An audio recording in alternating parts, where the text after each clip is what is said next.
It was like seeing people running out of hell. I saw a lot of people on the floor, and I think this people was dead. This person was completely burned. Clothes were burned. Couldn't recognize if it was a woman or a man. Can only see teeth. On December 31st, 2025, hundreds of people gathered in a basement bar in the alpine resort town of Crans, Montana, Switzerland. It was New Year's Eve, and La Constellation was packed with young people, locals, tourists, students, groups visiting from other countries, all celebrating the new year. The music was loud, champagne was flowing, and cameras were rolling. But around 1:30 in the morning, what started as a joyous celebration became a living hell. Not by chance, but as a result of a series of preventable decisions made long before anyone lit a sparkler. And all of it collapsed into a brief window of time where only one thing determined survival: where you were standing when the ceiling caught fire. The fire at La Constellation should have never happened, but it did. And this is why. Crans, Montana isn't just a ski town. It's a destination, a place young people travel to because it feels like a movie. Snowy mountains, lantern-lit resorts, bars packed wall to wall, a New Year's Eve where the entire town is built for celebration. And on nights like this, you don't just go out.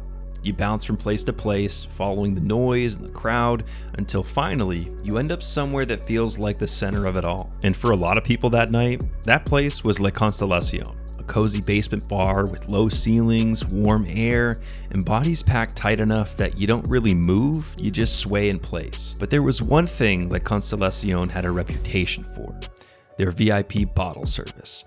You see, they delivered champagne like it was an event. You had waitresses wearing themed masks, bottles raised above the crowd, and sparkling fountain candles burning at the top. It was a spectacle. A signature, something you filmed because that's what you do when you're there. So by the time midnight hit, the room was electric. The countdown finished, people cheered, glasses clinked, and everything felt fine until a champagne sparkler got too close to the ceiling, causing it to catch fire. And within seconds, the flames began spreading. Now in hindsight, this should have been the exact moment that everyone ran. But in the chaos of the night, people kept partying, with some even filming the entire thing. I mean, at one point, you can actually see someone throwing what looks to be water towards the ceiling in a futile attempt to put the fire out.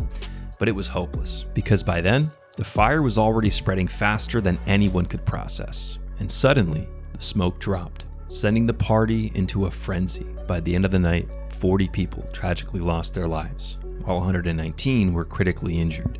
So when dawn broke, La Constellation would be remembered not as an epic New Year's party, but as a senseless catastrophe that should have never taken place. You see, the fire didn't become deadly just because it started.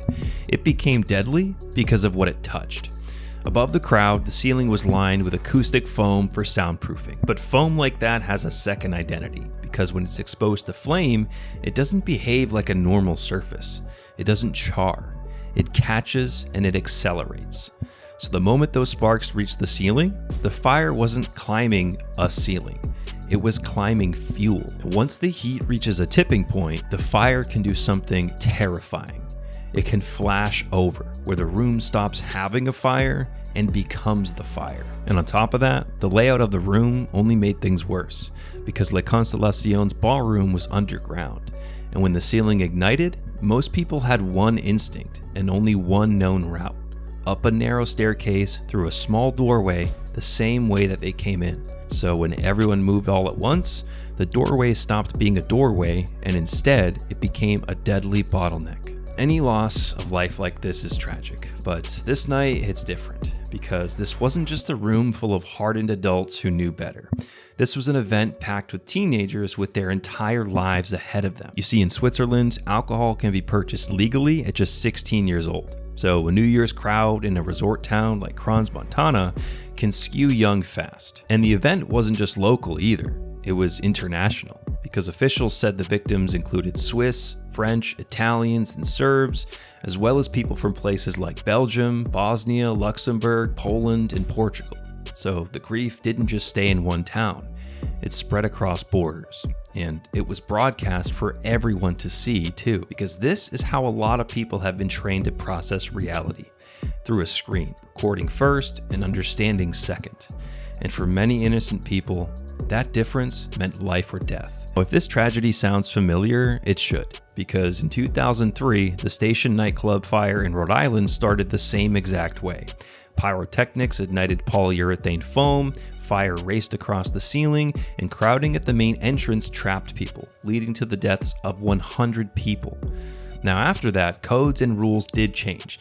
The NFPA pushed stricter requirements like sprinklers for many nightclub-type spaces and stronger guidance around pyrotechnics in front of audiences, but yet the same recipe keeps showing up. In 2009, the Lame Horse nightclub fire in Russia. In 2013, the Kiss nightclub fire in Brazil.